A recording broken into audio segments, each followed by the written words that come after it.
BJP ভয় পেয়েছে।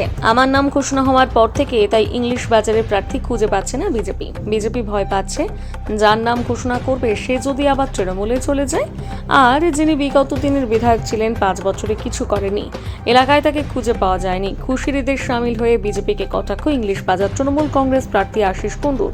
ওনাকে বলির পাঠা করার জন্য প্রার্থী করা হয়েছে, পাল্টা তৃণমূল প্রার্থীকে কটাক্ষ বিজেপির।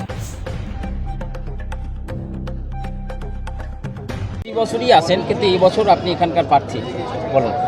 দেখুন, আজকে খুশির ঈদ, 1 মাস রোজা পালন করবার পরে আমাদের সমস্ত মুসলিম ধর্মাবলম্বী ভাই বোনেরা তারা 1 মাস ধরে অপেক্ষা করে কিভাবে ঈদের দিন মসজিদে হোক, ঈদগাহাতে হোক বা বিভিন্ন মসজিদের যে স্থানগুলো তৈরি হয় যেখানে নামাজ আদা করা যায় তার জন্য অপেক্ষা করে। ঈদের নামাজটা আদা করার একটা আলাদা আনন্দ এই সমস্ত যারা রোজদার আছেন তারা অপেক্ষা করেন গোটা মাস জুড়ে।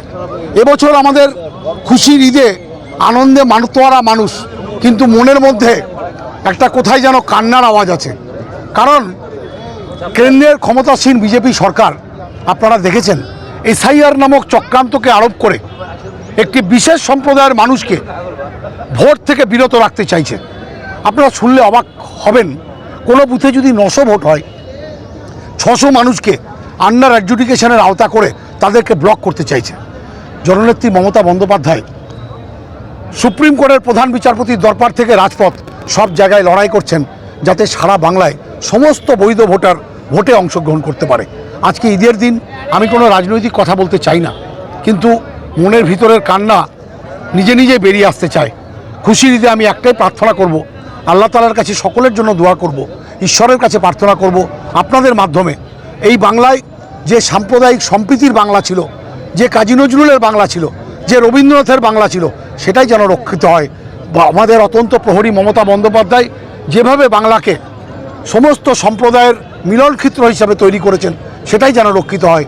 কোনো মহিষাসুর বাইরে থেকে এসে, কোনো অসুর বাইরে থেকে এসে যে ভেদাভেদ করতে চাইছে সেই চক্রান্ত যেন সফল না হয়। আমাদেরকে আল্লাহ তাআলা শক্তি দিক, ভগবান শক্তি দিক, এটাই আমাদের প্রার্থনা। শুভেচ্ছা করে শুভেচ্ছাই জানালেন নাকি ভোট প্রচারও করলেন? আপনাদেরকে আগেই বললাম, আজকে খুশির ঈদে আপনারা নিজেরাই বললেন এই ভোটের সাথে কোনো সম্পর্ক নেই। কারণ ঈদের দিন আপনারা দেখেছেন আমরা খুব ছোটোবেলা থেকে সবাই মিলে একসাথে ঈদ করি। আমরা সারা জীবন ঈদেও যেমন মাতোয়ারা হই, দুর্গাপুজোতেও মাতোয়ারা হই, মহরমে লাঠি খেলি, কালী পুজোতেও আনন্দ করি। এটাই তো বাংলার সম্প্রীতি।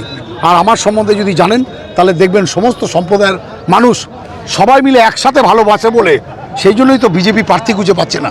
আমার নাম ডিক্লেয়ার হওয়ার পর থেকে সারা বাংলায় সমস্ত প্রার্থী ডিক্লেয়ার হয়েছে। আমাদের মালদা জেলায় 12খানা বিধানসভার সিট, 11খানা প্রার্থী ডিক্লেয়ার হয়েছে, কিন্তু বিজেপি এখানে প্রার্থী ডিক্লেয়ার করতে পারছে না। কারণ তারা ভয় পাচ্ছে যাকে ডিক্লেয়ার করবে সে যদি আবার তৃণমূলে পালিয়ে যায়। কাউকে ভয় পাচ্ছে যে বিধায়িকা ছিল তিনি তো 5 বছর আসেননি, তাকে তো মানুষ ছুঁড়ে ফেলে দেবে। তাকে জন্মেও পাওয়া যায়নি, মৃত্যুতেও পাওয়া যায়নি, বন্যাতেও পাওয়া যায়নি, তাকে উৎসবে পাওয়া যায়নি, ঈদেও পাওয়া যায়নি, কালী পূজাতেও পাওয়া যায়নি, দুর্গাপূজাতেও পাওয়া যায়নি। কাজেই আপনারাই নিজেরা বিচার করবেন। আপনাদের মাধ্যম দিয়ে আমি মানুষের কাছে একটা আবেদন করতে চাই। এই আবেদনটা আমাদের একটাই, এই আজকের আনন্দের দিনে আমরা কোনো রাজনৈতিক কচকচানির মধ্যে থাকতে চাই না। আমরা চাই মানুষ আজকে আনন্দে মাতোয়ারা হোক, আনন্দে মেতে উঠুক, কিন্তু মনের কান্না, যে অ্যাডজুডিকেশনের কান্না, তা যেন আমাদের মিটে যায়, এটাই আমাদের প্রার্থনা। উনি তৃণমূলের নমিনেশন পেয়ে মাথাটা পাগল হয়ে গেছে। ওনাদের তৃণমূলের বড় বড় নেতা, চেয়ারম্যান, এক্স চেয়ারম্যান, এমএলএরা এই সিট ছেড়ে পালিয়েছে। উনাকে তৃণমূল বলি করার জন্য এখানে দিয়েছে। তিনি বিজেপির চিন্তা করছেন। বিজেপির চিন্তা করার কোনো দরকার নেই। বিজেপি একটা গণতান্ত্রিক দল এবং এটা সবাই মিলে আলোচনা করে একটা টিম ওয়ার্ক হয় এবং দিল্লি থেকে ক্যান্ডিডেটের নাম ঘোষণা হয়। সঠিক সময়ে ঠিক সঠিক ক্যান্ডিডেট ঘোষণা হবে। তার এই বিষয়ে চিন্তা করতে হবে। তার দলের মতো বিজেপি দল তার কোম্পানি না। কোম্পানির সিও ঠিক করে নিল একজনকে ক্যান্ডিডেট, তাকে ক্যান্ডিডেট দিয়ে দিল। এইভাবে তো বিজেপি চলে না। বিজেপি তো একটা দল, সবাই মিলে একটা টিম ওয়ার্ক হয় এবং কেন্দ্রীয় লেভেল থেকে হয়।